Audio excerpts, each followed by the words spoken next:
Grow में अगर आपका अकाउंट है तो आपको उसमें कौन से चार्जेस और कितने कितने चार्जेस आपसे लिए जाते हैं इसके बारे में जरूर पता होना चाहिए। तो इस वीडियो में मैं आपको इन डिटेल सारी चीजों के बारे में कौन से चार्जेस आपसे लिए जाते हैं, कितने कितने लिए जाते हैं, सारा कुछ डिटेल में आपको समझाने वाला हूं। वीडियो एंड तक जरूर देखना ताकि आपको इन सारी बातों का अंडरस्टैंडिंग आ जाए। तो सबसे पहले दोस्तों मैं ग्रो का जो ऑफिशियल वेबसाइट है उस पर आ गया हूं। आप सिंपली ग्रो ब्रोकरेज चार्जेस ऐसा सर्च कीजिए, क्रोम में आपका आ जाएगा। तो स्टॉक्स वाले सेक्शन में मैं आ गया हूं। आप देख पा रहे हो कि अकाउंट ओपनिंग और एनुअल मेंटेनेंस चार्जेस इसके 0 है, यानी कि जब आप अकाउंट खुलवाते हो तब भी आपसे कोई पैसा नहीं लिया जाता, और सालाना जो आपसे एनुअल मेंटेनेंस चार्जेस लिए जाते हैं वो भी बिल्कुल भी नहीं लिए जाते। तो बहुत अच्छी बात है। इसके बाद बात करेंगे इक्विटी ब्रोकरेज की, यानी कि अगर आप शेयर्स में अगर ट्रेड करते हो, जिसे हम इक्विटी भी कहते हैं, तो शेयर्स में अगर आप ट्रेड करते हो तो आपसे कितना ब्रोकरेज लिया जाता है? तो 0.1% या 20 रुपए, दोनों में से जो भी कम होगा वो आपसे लिया जाएगा। मिनिमम 2 रुपए तो ब्रोकरेज आपसे लिए जाने वाला है। तो ये टोटली आपके ऑर्डर वैल्यू पे डिपेंड करता है कि कितना ब्रोकरेज आपसे लिए जाने वाला है, पर 20 रुपीज या 0.1% के बीच में आपसे लिया जाएगा, जो भी कम होगा वो। नेक्स्ट है हमारा फ्यूचर एंड ऑप्शंस का ब्रोकरेज। तो यहाँ पर ऐसा कोई भी फंडा नहीं है कि 0.1% या 0.03%, directly flat 20 rupees per executed order आपसे चार्ज किया जाएगा।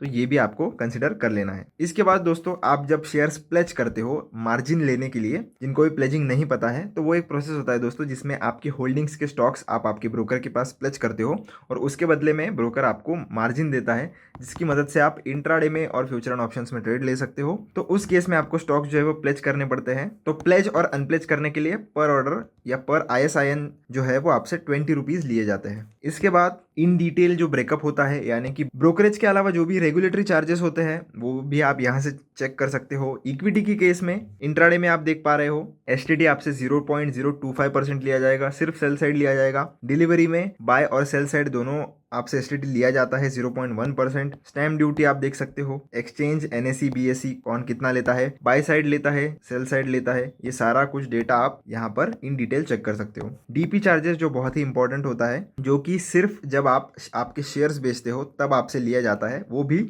डिलीवरी में। आप कोई भी शेयर्स अगर बेचते हो, यानी कि अगर आपके पास कैश में अगर आपके पास कोई स्टॉक्स पड़े हैं, आपने लॉन्ग टर्म में बाई किए हैं, तो उस केस में अगर आप कोई भी शेयर को एग्जिट करते हो तो तब आपसे डिपॉजिटरी चार्जेस लिए जाते हैं कंपनी के हिसाब से। यानी कि अगर आप किसी कंपनी का एक शेयर बेचते हो फिर भी आपसे सेम चार्ज लिया जाएगा, अगर 1000 शेयर्स बेचते हो फिर भी आपसे सेम चार्ज लिया जाएगा। तो वो चार्ज कितना है? तो 15 रुपए है, और तो 15 रुपए जो है वो आपसे लिया जाता है। तो ये भी आपको कंसिडर करना है। उसके बाद दोस्तों, investor protection fund trust charge जो होता है वो भी आपसे बाइंग और सेलिंग के टाइम दोनों टाइम लिया जाता है। सिर्फ NSE लेता है, BSE नहीं लेता है। फिर बात करते हैं दोस्तों फ्यूचर एंड ऑप्शंस की। तो फ्यूचर्स में STT आपसे 0.02% है, ऑप्शंस में 0.1% है ऑन प्रीमियम। फिर स्टैम्प ड्यूटी लगता है, एक्सचेंज ट्रांजैक्शन लगता है, सेबी टर्नओवर है। यहाँ पर आपको कोई भी DP चार्ज देखने के लिए नहीं मिलता है फ्यूचर एंड ऑप्शंस में। और investor protection fund trust charge आप यहाँ पर भी देख सकते हो। इसके बाद ऑटो स्क्वायर ऑफ के चार्जेस। आप कोई भी इंट्राडे में पोजीशन बनाते हो और वो अगर आप स्क्वायर ऑफ करना भूल जाते हो तो उस केस में आपकी पोजीशन जो है वो ऑटो स्क्वायर ऑफ हो जाती है, और 50 rupees per position auto square of करने के आपके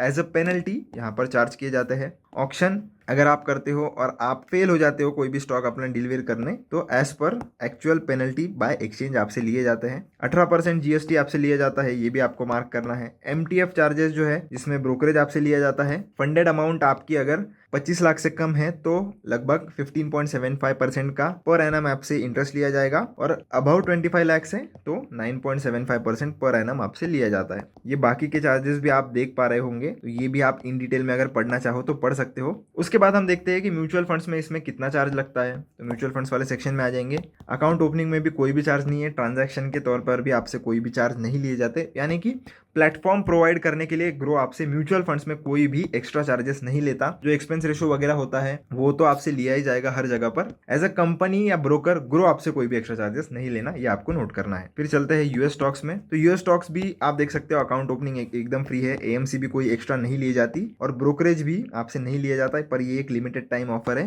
क्या पता बाद में ये ऑफर वो बंद भी कर दे। और बाकी की सारी चीज भी आप देख सकते हो कि एक्सचेंज फी यहाँ से ली जाती है $0.02 पर सेल ट्रांजैक्शन, ये तो एक्सचेंज से चार्ज होती है।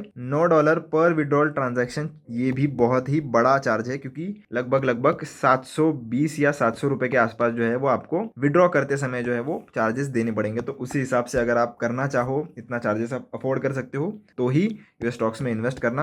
बाकी मेरा बताना आपको काम था, ये सारी चीजें मैंने आपको बता दी है। पर अगर आप कोई ट्रेड लेना चाहते हो और तब आपको देखना है कि मैं अगर ये पर्टिकुलर ट्रेड लेना चाहता हूँ तो उसमें मेरे कितने चार्जेस लगने वाले हैं, तो ये कैसे देखना है, चलिए वो भी मैं आपको बता देता हूँ। उसके लिए मैं इसे क्लोज करूंगा और ग्रो एप्लीकेशन ओपन कर लूंगा। तो ग्रो एप्लीकेशन मेरा ओपन हो गया है। तो मैं एग्जांपल के लिए जो भी स्टॉक सामने आ रहा है मेरे, उसका एग्जांपल ले लेता हूँ, कोई भी रिकमेंडेशन नहीं, मत समझना इसे। तो बाय पर मैं क्लिक करता हूँ। बाय पर क्लिक करने के बाद आप देख सकते हो 3 ऑप्शन आपको मिलते हैं, डिलीवरी, इंट्राडे, एमटीएफ। तीनों के चार्जेस हम देखेंगे। डिलीवरी पे पहले से सेट करता हूँ, क्वांटिटी लगा देता हूँ यहाँ पर 10, क्वांटिटी लगा दी हमने 10। प्राइस मार्केट पर है और आपको यहाँ पर राइट साइड में रिक्वायर्ड देखने के लिए मिलेगा, तो उस पर आपको क्लिक करना है। तो आप देख पा रहे हो ब्रोकरेज कितना लगने वाला है। अब जैसे कि एक इक्विटी का ट्रेड है, तो इक्विटी में कितना परसेंट है, 0.1% या 20 रुपीज, जो भी कम होगा वो आपसे लिए जाने वाला है। तो इस केस में 0.1% कम है, इसलिए हमें चार्ज कितना लग रहा है, 8.42 रुपीज। एक्सचेंज ट्रांजैक्शन आप देख सकते हो, जीएसटी 18% आप देख सकते हो, 1.56 रुपीज। एसटीटी आपको देखने के लिए मिलेगा, और ये सारे चार्जेस आप देख सकते हो कि कितना आ रहा है।